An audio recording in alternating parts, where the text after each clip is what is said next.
Hello everyone, good morning. কেমন আছো সবাই? আশা করছি সবাই খুব ভালো আছো, সুস্থ আছো।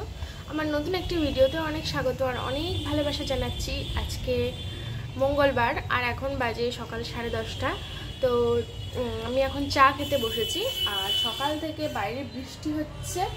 8টার সময় একবার উঠেছিলাম, দেখি ঝমঝম করে বৃষ্টি হচ্ছে বাইরে ভীষণ জোরে জোরে।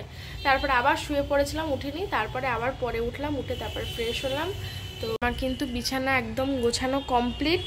আর তারপরে এই যে আমি নিয়ে বসে পড়েছি চা। আর এই হচ্ছে জানালার ধারে বৃষ্টি বৃষ্টি সমস্ত সব কিছু ভিজে ভিজে, প্রচুর বৃষ্টি হয়েছে তার জন্য। আর আমি গরম গরম এক কাপ চা নিয়ে বসে পড়েছি সকালবেলা চা খেতে, বুঝলা?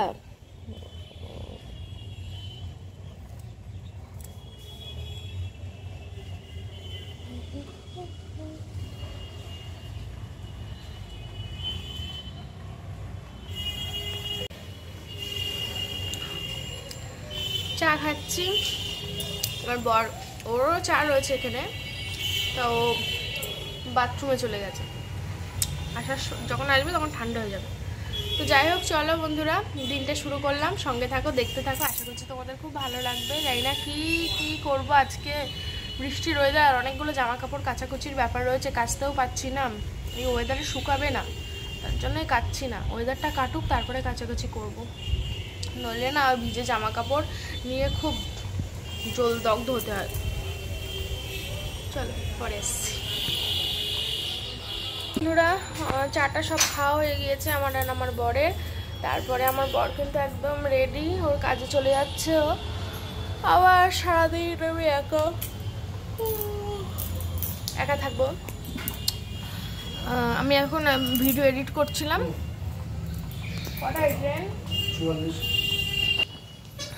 11:44, এখন তো 11:30 বেজে গেছে গো। যাই হোক, ও এক্ষুনি বেরিয়ে যাবে, তারপরে আমি আমার কাজ শুরু করবো। এমনিতে বিছানা গোছানো হয়ে গেছে, দেখো বিছানা গোছানো হয়ে গেছে। শুধু ঘর ঝাড় দেবো, ঘর মধ্যে আবার যেসব কাজকর্ম থাকে সেসব কাজকর্ম করে তারপর রান্না বসাবো। সিস্টেম করে নিচে উপর থেকে ঝুলিয়ে দিয়েছিলাম ব্যাগটা, আর এর ভেতরে যে চাল আর চাবিটা দিয়ে দিয়েছে, আমাকে আর নিচে নামতে হলো না। তো আমার ভিডিও আপলোড কমপ্লিট, এবার আমি রান্না করব। তো তার আগে তোমাদের একটা জিনিস আমি দেখাই, চলো। এই দেখো,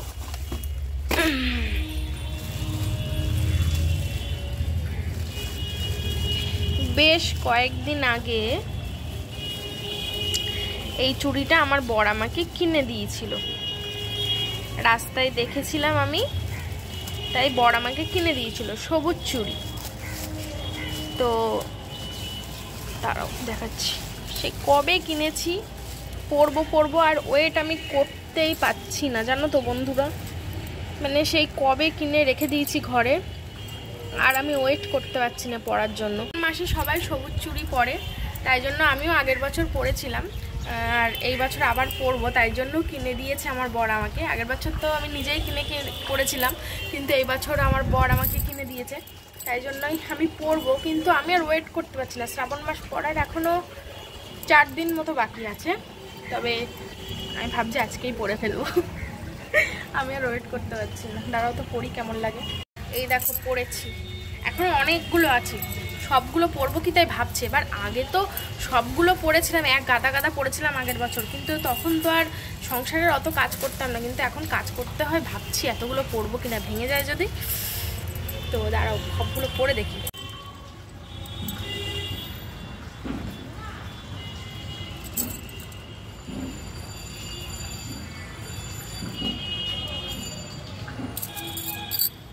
আমার বর বলেছিল আমাকে যে আমি পরিয়ে দেব,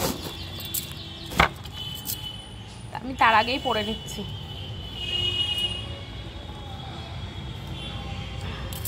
অনেকেই দেখলাম পরেছে, তাই জন্যই আমি ভাবলাম তাহলে আমিও পরে ফেলি।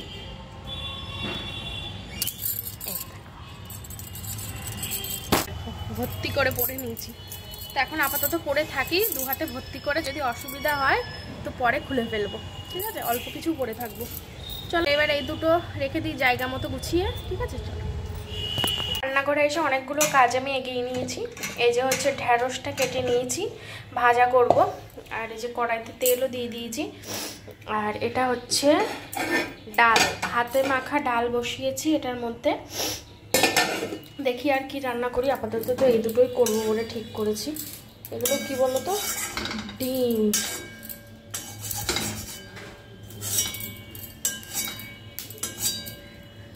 এখনো বাসন মাজতে হবে। দেখো এই যে ঢেঁড়স ভাজা করছি, বসিয়ে দিয়েছি। এইবারে ভাতটা বসাবো। ডাল হচ্ছে একদিকে, ঢেঁড়স ভাজা হচ্ছে, আর আমি এইখানটায় বসিয়ে দিয়েছি ভাত। ইন্ডাকশানে ভাত হচ্ছে, ঠিক আছে। 3 দিকে বসিয়ে দিয়েছি, 3 দিকে একেবারে তাড়াতাড়ি হয়ে যাবে। তাহলে এই তো ভিডিও ধোঁয়া হয়ে গেল, ভিডিও আপলোডও কমপ্লিট, আর কোনো ঝামেলা নেই। এই তো রান্নাটা হয়ে গেলে বাসন কটা মাজবো, ঘরটা মুছবো, স্নান করবো, কমপ্লিট। এই যে কাতলা মাছের তেলগুলো অনেক দিন ধরে ফ্রিজে রয়েছে, তাই ভাবছি কি আজকে করেই ফেলবো এটা, তাই জন্য বার করে দিয়েছি। বরফ একদম, পরিষ্কার করাই আছে, শুধু করা হচ্ছিল না। তো বন্ধুরা স্নান টান করে কিন্তু চলে এসেছি একদম, দেখতেই পাচ্ছ। রান্না বান্না, ঘরের কাজ সমস্ত সব কিছু কমপ্লিট। এখন বাজে হচ্ছে দুপুর 3টে। তো খাবো না এখন, কারণ খিদে পাচ্ছে না, অতটাও ইচ্ছা করছে না খেতে। এখন যখন খিদে পাবে তখন পরে অবশ্যই খাবো। এই যে এইমাত্রই স্নান করে আসলাম, একটু শুয়ে পড়ে একটু ফোন টোন দেখি, পরে যখন খিদে পাবে তখন ফোন খাবো। তাহলে ভাবো। তো যাই হোক, মেঘলা মেঘলা ওয়েদার, বৃষ্টিটা আজকে আর হচ্ছে না, তাও বাঁচা, কারণ আমার বর কাজে গেছে, বৃষ্টিটা হচ্ছে না বলেই বাঁচা। তো চলো, এই দেখো একদম রেডি, একটা শাড়ি পরে নিয়েছি, স্নান করে একটা কাঁচা শাড়ি পরে নিলাম, আর এই যে আমার চুড়ি। তো বিছানায় এবার আমি একটু শুয়ে পড়বো, ঠিক আছে। হ্যালো বন্ধুরা, অনেকটা সময় পরে তোমাদের সামনে আবার আসলাম। এবার খিদে পাচ্ছে, একটু একটু খাওয়া দাওয়া করব, তার জন্য 3:45 বাজতে যাচ্ছে। ওই দেখো ঘড়ি, 3:45 বাজতে যাচ্ছে। তো এবার ভাবলাম খেয়ে নিই। চলো তোমাদের দেখাই কি কি রান্না বান্না করেছি আজকে, দেখাই। চলো, একা একা খেতে না ভালো লাগে না, ওর সঙ্গে খেতাম তো, এবার ও বাড়ি নেই খেতে, ওই জন্য ইচ্ছা করছিল না। তো খিদে পেয়েছে, ওই জন্য ভাবলাম খেয়ে নিই, আর কি করবো।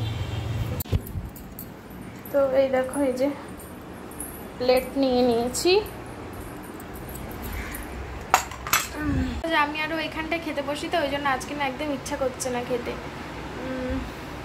এরকম হয় বলো, মানে হঠাৎ করে অনেক দিন 1-2 জন একসঙ্গে খাওয়ার পরে যদি একজন না থাকে তো ফাঁকা ফাঁকাই লাগে।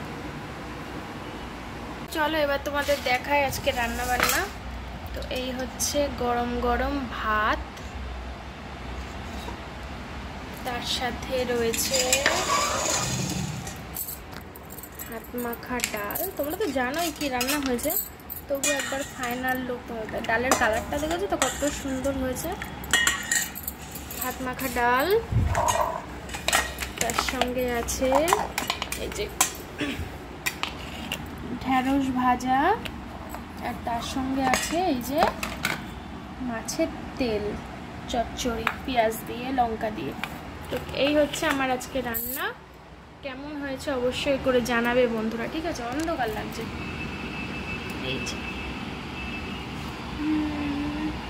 চলো ভাত বাড়ি আর খেয়ে নিই। তো হ্যালো বন্ধুরা, অনেকটা সময় পরে তোমাদের সামনে আসলাম। এখন বাজে 10টা বাজতে 15 মিনিট বাকি, মানে 9:45 বাজে। এখন আমার বর বাড়ি আসলো, আমি চাবিটা ব্যালকনি দিয়ে ওই কি বলে জানো, ওই লাইনটা দিয়ে ঝুলিয়ে দিলাম, দড়িটা দিয়ে ঝুলিয়ে দিলাম। তালা খুলে এক্ষুনি আসবে উপরে। তো তোমাদের সামনে সন্ধ্যে থেকে আর আসা হয়নি।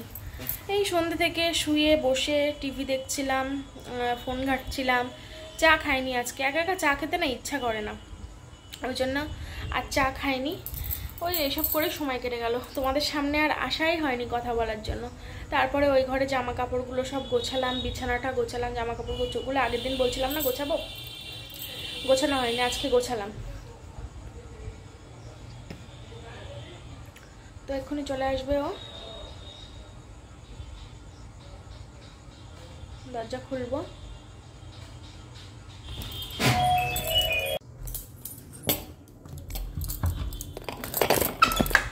এত তাড়াতাড়ি উঠে আসলে কি করে? উড়ে বাবা, জলের ড্রাম নিয়ে আসতে হবে।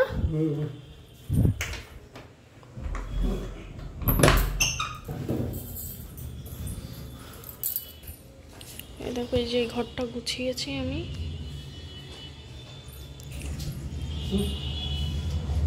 আজকে গরম পড়েছে খুব বাইরে। গরম 10:45 বাজে।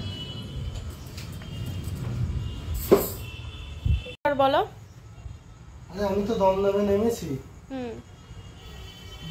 নামার পরে আমি এই রানাঘাট থেকে উঠে তোমার হচ্ছে ব্যাগটা ওই ট্রেনের যে থাকে যেখানে ব্যাগটা রাখে ওখানে রেখে দিয়েছিল।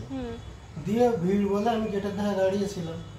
দমদম গিয়ে আমি রিল্যাক্সে নেমে পড়েছি, আমার ব্যাগ নেওয়ার কথা মনে নেই। তারপরে আমি বলছি কি ব্যাপার, পিঠ খালি খালি লাগছে।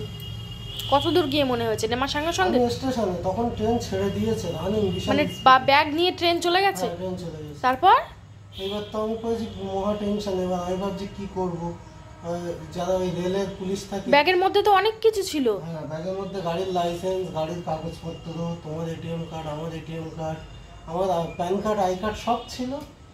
তারপরে এবার কি? আর টাকাও ছিল কিছু। তারপরে আমি ভাবছি কি ওখানে পুলিশের কাছে করবো, মানে কি বলে ওটাই, জিডি না জিডি না, ওই রেলের পুলিশ যারা ওদেরকে জানাবে। জানাবো। তারপরে ভাবছি ওদের জানাতে জানাতে খুঁজতে খুঁজতে তার মধ্যে ও ট্রেন আবার কোথা থেকে কোথায় চলে যাবে। দমদম থেকে যেহেতু শিয়ালদায় যাবে, এদিকে আমি ওই হায়ার ইজ মাই ট্রেন ওইটা তোমার অ্যাপে দেখলাম যে ওটা 3 নম্বর প্ল্যাটফর্মে গিয়ে দাঁড়াবে। তার 10 মিনিট পরে একটা ট্রেন ছিল, সেটা হচ্ছে বনগা শিয়ালদা লোকাল। সেইটাই উঠে পড়েছি 4 নম্বর, মানে উপর দিয়ে ওভারব্রিজ পেরিয়ে বিরাট স্পিডে। মানে তখন তো মাথার মধ্যে কি টেনশন, মানে ওইসব আই কার্ড টাই কার্ড হারিয়ে গেলে আবার কেমন দৌড়দৌড়ি করতে বলো তো, সে বিপদের আর সীমা থাকতো না। তারপরে তোমার ওই ট্রেনে করে গেলাম, 3 নম্বরে দাঁড়ানোর কথা, মানে অ্যাপে দেখাচ্ছে। তো ওখানে গিয়ে নামতে গিয়ে আবার এত গা ঘেসে যাচ্ছিল, একটা পোস্টে আবার হালকা একটু বাড়িও লেগেছে, হালকা, জোরে না। মানে ওটা আমি খেয়াল করিনি, অনেকটাই সাইডে ছিলাম। সঙ্গে সঙ্গে নেমে ওখানকার যারা ভেন্ডারে থাকে তাদেরকে জিজ্ঞেস করলাম যে ডাউন শান্তিপুর লোকাল কত নম্বরে থেমেছে। 3 নম্বরে কিন্তু গাড়ি আছে, তারপরেও জিজ্ঞেস করে নিলাম। এবার সে বললো যে ওটা দাদা 6 নম্বরে। দেখি তখনও দাঁড়িয়ে আছে। এবার ওই তখন আর ওভারব্রিজটি না, ডাইরেক্ট রেল ওই পার্টি দিয়ে ওইভাবে চেঞ্জ করতে করতে লাফিয়ে লাফিয়ে গিয়েছি। ট্রেন দাঁড়িয়ে আছে, ছেড়ে দেবে। আর ওটা ছাড়ার কথা ছিল 2:05, তখন 7 হয়ে গেছে, তাও ছাড়িনি, যেহেতু আমাদের ট্রেনটা ক্রসিং হচ্ছিল বলে ছাড়িনি। এবার গিয়ে তারপরে এবার কোনটায় দেখেছি সেটা অত বড় ট্রেন। তারপরে আমার মনে হলো যে আমি সামনের দিক থেকে লেডিসের আগের কম্পার্টমেন্টে ছিলাম। সেইটা লেডিসের পরেরটাই, না সরি আগেরটাই ছিলাম লেডিস। তারপরে হ্যাঁ, মানে 4 নম্বর বগিতে ছিলাম বোধহয় খুব সম্ভবত। ওই দেখতে দেখতে গিয়েছি, গিয়ে দেখি হ্যাঁ আমার ব্যাগটা ওখানে আছে এইভাবে। তারপরে যেন বুকে বাতাস এলো। তারপরে ট্রেনটা থেকে আমি ওই ব্যাগটা নিয়ে যেই নেমেছি, নামার পরে আমাকে তো আবার দমদমে আসতে হবে। নামা হয়ে গেছে, ট্রেন ওদিকে বাসি দিয়ে দিয়েছে, চলে যাবে। আর একটুকুনি দেরি হলে তো সে ট্রেন চলে যেত, আর খুঁজেই পাওয়া যেত না। এবার তার মধ্যে আমি তো সে বারবার ওপরওয়ালার কাছে বলছি যেন পেয়ে যাই, যেন পেয়ে যাই। কতটা টেনশন বলে তো, হারিয়ে গেলে ওর থেকে মহা বিপদে বোধহয়। এমনি তো বিপদের মধ্যে আছে, আরো বিপদে পড়তে হতো। তারপরে অনেক ডাকার, তারপরে ওই যে আমি ব্যাগটা নিয়ে নেমেছি, ট্রেন তারপর ছেড়ে দিয়েছে। তো একজনকে জিজ্ঞেস করলাম কোথায় যাবো, বলছি গেদে লোকাল বলে। আবার উঠে পড়লাম, তারপর দমদমে এসে নামলাম। কি অবস্থা, তাই হচ্ছে টেনশনটা। আর একটুকুনি যদি দেরি হয়ে যেত, আচ্ছা ওখানে যদি 1 মিনিট লেট হতো, লেট না, যদি আমার ওখানে 5 মিনিট লেট হতো ট্রেন চলে যেত। কারণ আমি যাওয়ার সাথে সাথে যদি ট্রেনটা ছেড়ে দিত, তাও আমি ট্রেনে উঠে পড়ে আস্তে আস্তে খুঁজতে পারতাম। কিন্তু যদি ট্রেনটা বেরিয়ে যেত আর তোকে ধরতেই পারতাম না। তো ওই জন্য আমি আর তোমার হচ্ছে আরপিএফকে খবর দিয়ে না দিলাম, ডাইরেক্ট তাহলে চলে যায়, বুঝলে কি অবস্থা। ওই জন্য আমি লেট হয়ে গেল। তোমাকে বলিনি সারাদিন, ফোন করে বলতে পারতাম, বলিনি। তার কারণে আমার টেনশন করলাম, এখন বাড়ি গিয়ে সব ডকুমেন্টসই ব্যাগে ছিল। আমি তো জানি না ডকুমেন্টস ব্যাগের মধ্যে, এরকম সব বাড়ি রেখে যেতে হতো। আগের দিন ওই ব্যাগ নিয়ে গেছিলাম, এবার রাস্তায় যদি পুলিশে ধরে লাইসেন্স ফাইসেন্স দেখ, ওই জন্য নিয়েছিলাম, সেইভাবে ব্যাগে ছিল। কি অবস্থা। যাই হোক পেয়েছি, ধরে বাতাস না, ব্যাগ আচ্ছা করা যাবে। ব্যাগ সাথে নিয়েই বসবো, উপরে তোলার দরকার নেই। যেহেতু ভিড় ছিল তো ওইভাবে ওদের ঠেলা বুতে চলে এসেছি। তাও আমার খেয়াল নেই যে আমার ব্যাগ আছে। না ব্যাগ রাখবো না। সবার ব্যাগ দেখছে, আমি কি ব্যাপার, আমার পিঠে তো ব্যাগ নেই। দেখি তার মধ্যে ট্রেন ছেড়ে চলে গেছে। মানে ট্রেন রানিং তখন, ওই ট্রেনে লাফ দিয়ে ওঠাও যাবে না, এত স্পিড। ঠিক আছে যাও হাত মুখ ধুয়ে এসো। শরীর খারাপ হওয়ার মতো অবস্থা ছিল। হ্যালো বন্ধুরা, তো তোমরা তো ভিডিওটা দেখলে, কেমন লাগলে অবশ্যই কিন্তু কমেন্ট করে জানাবে। আর দেখলে তো কত বড় বিপদ থেকে রক্ষা পেয়ে গেছি, ওই জিনিসটা হারিয়ে যেতে যেতেও খুঁজে পাওয়া গেছে। সত্যি যদি কপালটা ভালো ছিল, তাই না হলে যে কি হতো, জিনিসপত্রগুলো হারিয়ে গেলে সব বেকার হয়ে যেত। মানে পাওয়া তো যেত অবশ্যই পরে, কিন্তু অনেক হয়রানি করতে হতো, আরও অনেক কিছু করতে হতো।